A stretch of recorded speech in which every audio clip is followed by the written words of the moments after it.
So, without further ado, I'll now hand you over to Danny, who will give you a special in-conversation welcome. Thank you. Greetings.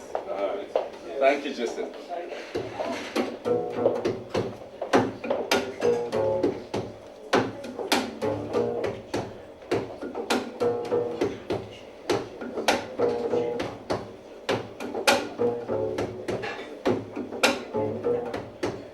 Welcome to the conversation.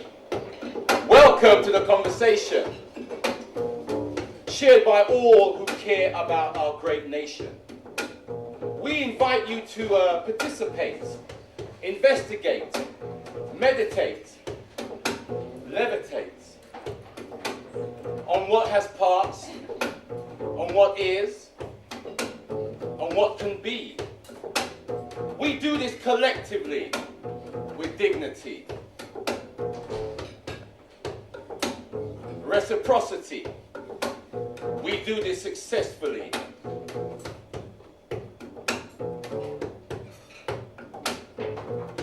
We invite you to debate, to elevate, to resuscitate the mind, reconnect with divine, with Tahuti as our guide. We invite you to smile.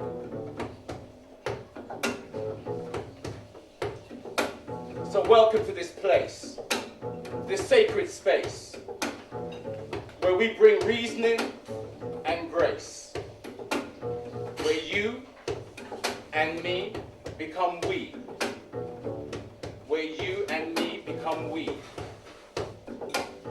where you and me become we. Welcome to the conversation.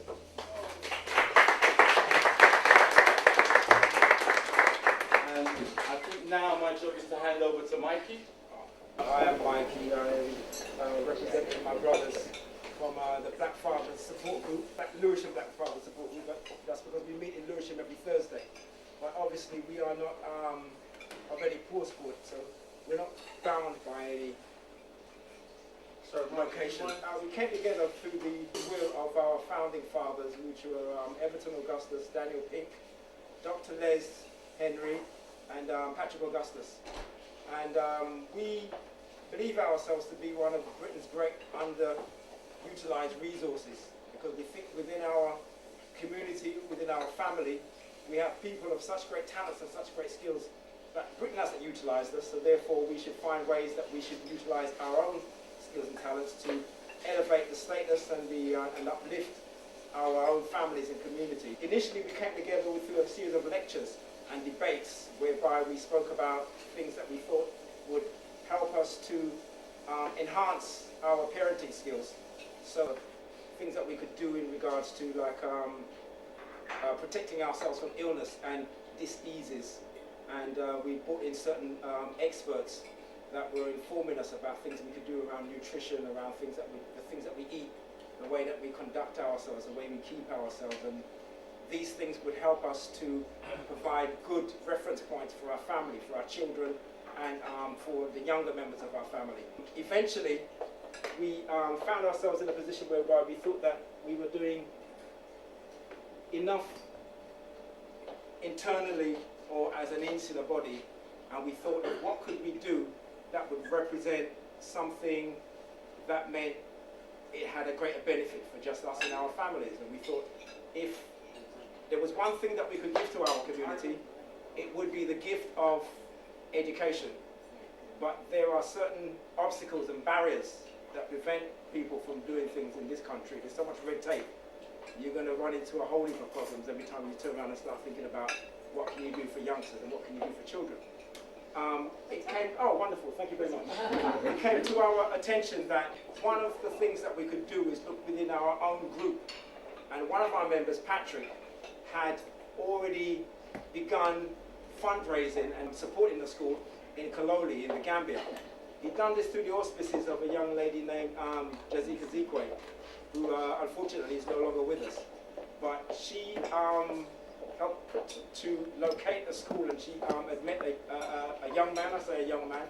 He's in his years, but his vitality is greater than almost anyone I've ever met. A young man named Mr. Juf. and Mr. Juf is the head teacher at the Princess Diana of Wales School in Kaloli. Patrick and Jazik had been supporting his salary and the salary of another teacher for a good amount of years, for maybe 3 or 4 years. As the group developed and we formed a great cohesiveness, our bonds grew and other members became intrigued and became encouraged and excited by some of the things that Patrick and Jazik had been doing within the Princess Diana School. And we said, well, we would take on that responsibility. One of our members, John Facey, who's been able to make it tonight, he's really taken on the primary responsibility of making sure everybody bring their money at the right time of the month, every month, to make sure that this is something that we weren't just talking about, that is actually done. And when that was on the way, we thought to ourselves, well, what could we do that would also engage the larger or the wider community in order for them to kind of like share this feeling of empowerment that we had, because we were kind of like supporting these children from the school. And there's been an initiative that had been identified for a very remote community. It's actually a community in a place named New Lamin, where they're going to be building an airport. They're building an airport, but the community itself is in a very remote location, and it meant that there were certain facilities that youngsters and even the older people didn't have any access to in terms of like healthcare and primary education. So Patrick had identified a piece of land that he said had been donated by some of the local dignitaries, primarily the Alcala. But it also needed us to purchase part of the land, and then through speaking to different people, primarily Jacinth of the Croydon Supplementary Educational Project, and through some of the members of the Super Dads group, we decided that what we do is engage, we do what we do best, which is that we put on a few shows. And because we had a contact book and we had lots of people's names in it, so we were able to invite people like Carol Thompson and Lou Sens, Janet Kay, Don E, and loads of people, and we kept on, we ran the first show. That allowed us to buy a piece of land, but it didn't actually allow us to do very much building on it. So we did the second show, and that allowed us to excavate the foundation. But then we realized that as much as you had people building the foundation, there wasn't actually any water there. So you see the water can allow them to do this. So that was whereby kids were going with a donkey and going to the well, filling up those water cans and bringing them back. So then what we had to do is build a well. So initially we did that out of our own pocket, and there was a virgin who came to the group, Derek. He took £800 out of his pocket one night, and we were able to build a well. But we couldn't continue just kind of like asking members of the father's group to kind of like, so we said we go back and we do another show. So we did another show, and then we were able to buy more bricks, engage more local people to continue with the building work. As a result of that, we were erecting walls, and we were erecting something that, you know, had a, we were seeing our dreams come true. But as in most of these sort of like endeavours or these initiatives, I mean, if most people know about the Olympics that's taking place in London this year, and then tell people say it will cost 2 billion, the next minute it was 4 billion, and next minute it was 6 billion. Well, this is the same thing with the school. Because when we started off and we said, yeah, if we can raise 15,000, we could build it. But then we were always coming back and we were always finding that there were other things that needed to be purchased in order to make this thing come true, and in order for us to make this dream, fulfill this objective. So we generally find ourselves coming again and again and again to members of the community and asking, could you give again? It's still the same project, but we're still continuing with the work. In the interest of transparency, this is what this slideshow kind of like portrays.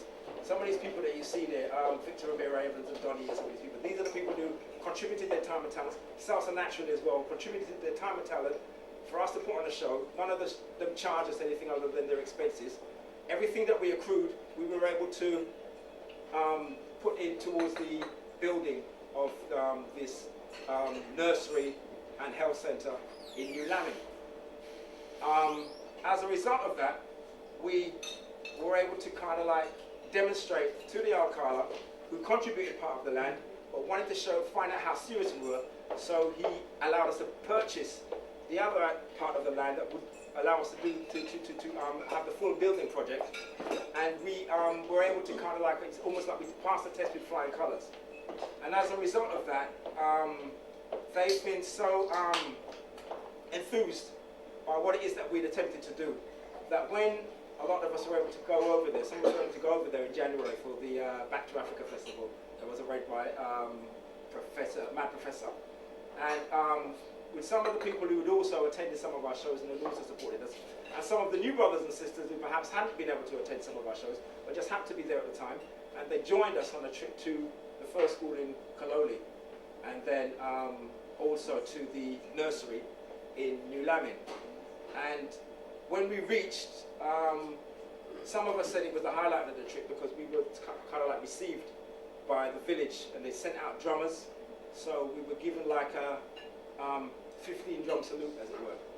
And we were allowed to understand the significance of what it is that we'd attempted to do. So in respect of that, the Alcala and the leader of the Council of the Elders and also the leader of the Council of Youth were able to confer on us the ability to become members of the Bojang clan, which in itself sounds kind of simple because we say Bojang family, and their family name is actually Bojang. But they can trace their descendants and their ancestors back something like 1,500 generations. So from the beginning of where they know that they, where their family began, they're able to trace that descendancy. Now, in terms of like where we are as a people or as a nation at this point in time, in England, in Britain, particularly in Europe, in fact, it doesn't matter how much money you have, you will never be the equal of somebody like maybe Boris Johnson or David Cameron, mainly because they come from old families. And those old families are able to purchase properties in Warwickshire and Buckinghamshire and these places, whereby you won't even know that those opportunities exist. But in terms of like what we've been able to achieve by being invited into the Bojang clan because of the contribution that we've made to this community, is that now we are able to be part of a family structure that we can bequeath as a legacy to our descendants, to our children, to our grandchildren. Because we are provided with, in fact at this point in time, we are provided with opportunities in terms of property, because one of the big debates in England at the moment is whether people can buy land or whatever. We know that, or buy property or whatever. And we know when our parents came, many of our parents came to this country, and the indigenous people, English people, weren't actually buying property at that point in time. They're actually living in some house that their grandmothers rented from the local authority. But as a result of the tradition that our parents have started, everybody now is interested in buying property, but they're finding that a lot of young people are unable to kind of like participate in this activity. In this endeavour, we're actually provided with an opportunity to do something where we can contribute that to our children and our grandchildren in the future. So that's what it actually means in terms of being Bojang. Yes, there's a pride in it, but there's also a practical consequence as a result of you actually being able to claim membership of this family. So in respect of that, and also the visit that we made to the school that started it all for us, the Princess Diana School in Kaloli, whereby we just sent and brought down certificates from the Core and Supplementary Education Project, whereby, these are some of the children here.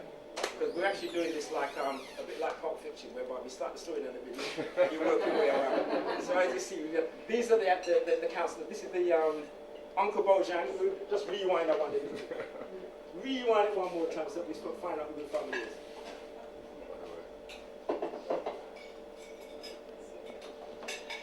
On the end here is Uncle Bojang.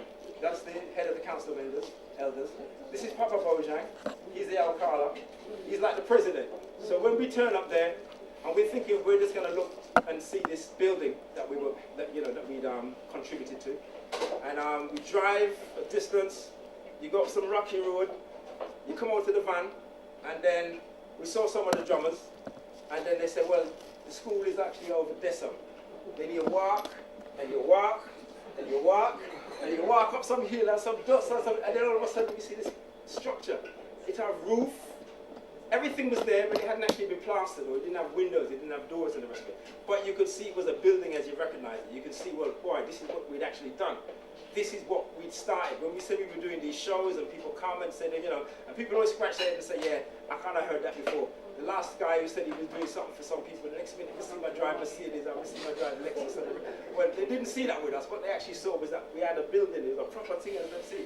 Now, this man, like I said, this man is like, he's like the president. He's like President Obama. And he come leave what he was doing because he's there to look after the entire community. You look after, you know, in places like the Gambia, when you look after a district, it's like a country in itself. Because some places are so remote, to have knowledge of everything that's taking place, you actually have to go there physically and find out what the needs of the people are. So if they have legal disputes or they have medical problems, it is his duty to find out what the needs are for his community, for his clan, for his family, as it were. And he took time out from everything that he was doing. This is the leader of the Council of the Youth as well. They took time out from their individual responsibilities and duties to make sure that they met these brothers and sisters who come from foreign and had made a contribution to what they were trying to do for their local people. So having taken the time out to do that, and then he conferred on us the ability that we could also become clan members, was in as much as like when the Queen gave knighthood and all that thing. So we're like knights of the realm. We're there to defend this realm. But we don't do it with guns and bombs and going to people's place and kick off door and all that thing. We do it with our talent, our ability, like our salsa naturally, you're going to see them later on. Them dance for help build this thing up. So we gave our abilities, the abilities that we had to deliver something, you know, concrete to these people, something that they can use, something that will always be there in that respect. Because obviously this starts as a nursery, because there's so many young people there. When we see that the youth is what this is really about. Not only our own physical youth, you know, our own biological youth, but the youth that they have out there. And one of the things that is most touching is the dignity and the grace of these children, because they always show you, like, you know, they show you, say, oh, you know, every time you see something like maybe Red Cross or whatever, and they show you children in Africa, and they show you, you know, people them who don't wash and them head in the grease and all them things. We didn't actually see that out there. It wasn't that these people didn't have desperate poverty, but they carried themselves with a dignity that we recognize, because most of us have a heritage whereby we come from places where people don't have a lot of material wealth, but they do carry themselves with a particular type of regality and dignity. And this is what we see with these children. The difference with these children and some of our children, though, is that they are almost, it's heartbreaking in terms of like how polite they are, and how they're so giving, and they make you feel humble. They make you feel smaller than them in physical size, because you see that these are people with big hearts and they have great potential. And the fact that we're able to kind of like have an endeavor that would allow them to achieve some of their ambitions and fulfill some of their dreams gives me a feeling that, you know, I mentioned to one of my brethren at the time, I felt it was better than when I graduated. This was a feeling that I'd never experienced. Even when my own children graduate, I didn't feel as good as we feel when they see that we built up the school, because they're supposed to be doing that. These children didn't have an opportunity to do that until we provided it for them. And what is more, they deserve it. They deserve even more. That was just